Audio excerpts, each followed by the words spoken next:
Robin était un garçon têtu qui vivait avec ses parents dans la plus grande ville du pays, la ville de Baka. Son père, un homme d'affaires, influent et respecté, était craint par beaucoup.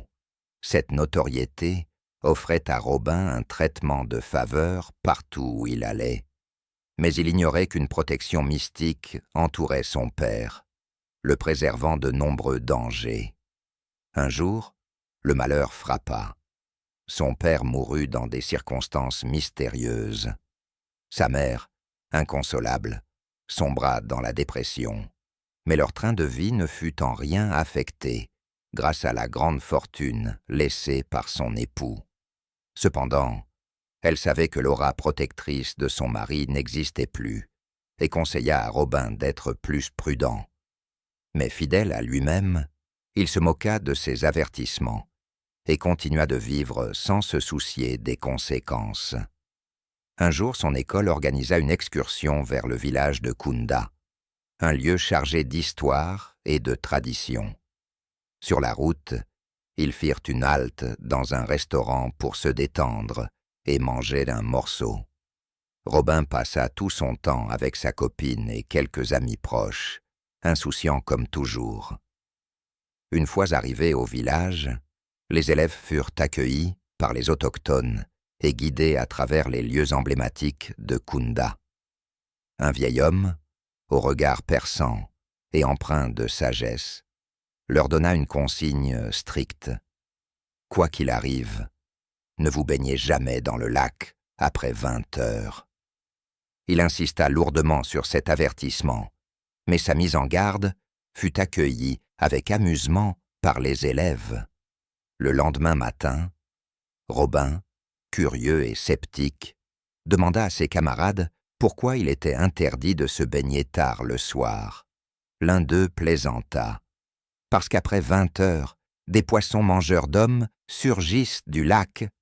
La classe éclata de rire, mais Robin, toujours avide de défier les interdits, annonça qu'il irait se baigner cette nuit-là, à 21h30, pour prouver que toutes ces histoires n'étaient que des mythes. Ses amis tentèrent de l'en dissuader, mais il se moqua d'eux et leur lança un défi. « Ce soir, je vais vous prouver que Dieu, le diable, le paradis et l'enfer ne sont que des inventions ridicules. » Quand la nuit tomba, Robin se dirigea vers le lac, déterminé à montrer à tous que rien de mal n'allait lui arriver. Son meilleur ami, Luc, tenta une dernière fois de l'arrêter. « Robin, s'il te plaît, ne fais pas ça. Ce n'est pas juste une superstition, c'est une mise en garde des anciens, lui disait Luc. » Mais Robin, agacé, le traita de poule mouillée et plongea dans l'eau, sous le regard inquiet de ses camarades restés à distance. Il nagea, ria et se moqua d'eux, prouvant qu'il était toujours sain et sauf après son bain interdit. « Vous voyez, rien ne s'est passé, » dit-il en riant, mais il ignorait que le pire était encore à venir. De retour à l'hôtel du village, Robin s'endormit et fit un rêve troublant. Il se revoyait en train de nager dans le lac, tandis qu'un groupe de femmes vêtues de blanc l'observait silencieusement depuis le rivage.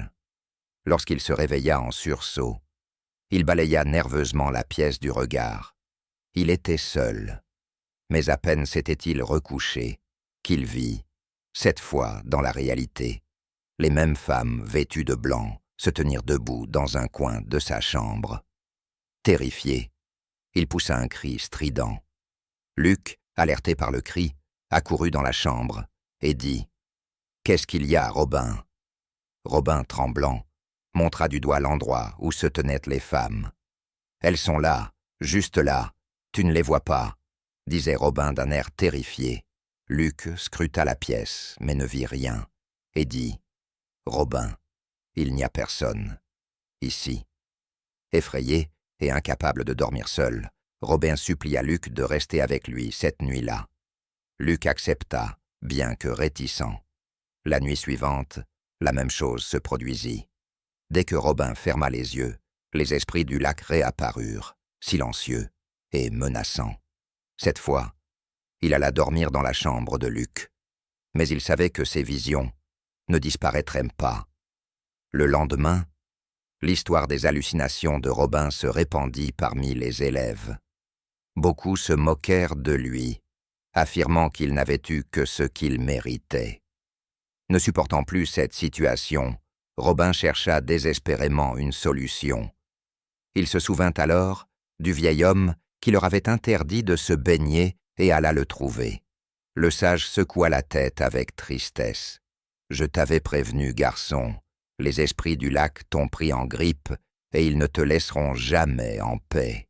Mais il existe un rituel pour apaiser leur colère. » Robin écouta attentivement. « Tu dois aller au lac avec une chèvre. Ce soir, tu devras lui faire l'amour, puis l'offrir en sacrifice aux esprits. » Robin, choqué, demanda s'il existait une autre solution. Le vieil homme répondit simplement « Il n'y en a pas. » Robin raconta tout à Luc, qui lui conseilla d'accepter le rituel s'il voulait retrouver une vie normale. Mais Robin ne pouvait s'imaginer accomplir un acte aussi abominable. Les nuits devinrent un enfer.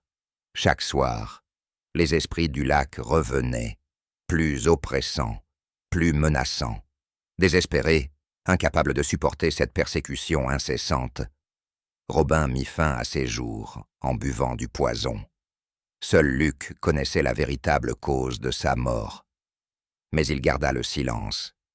Des années plus tard, Luc devint un entrepreneur influent et bâtit un empire économique qui fit de lui l'une des figures les plus respectées du pays.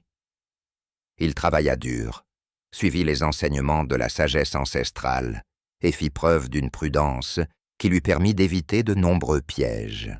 Lorsqu'il repensait à Robin, il ressentait à la fois de la tristesse et un profond respect pour les valeurs qu'il avait apprises à travers cette tragédie. La leçon de morale, derrière cette histoire, est que l'orgueil et l'entêtement aveugle peuvent mener à la perte. L'humilité et l'écoute des sages sont des armes puissantes contre les dangers invisibles. Robin avait tout pour être protégé, mais il a choisi d'ignorer les avertissements et de défier ce qu'il ne comprenait pas. La sagesse réside dans l'acceptation que certaines choses nous dépassent et que le respect des traditions et des conseils des anciens peuvent parfois nous sauver la vie.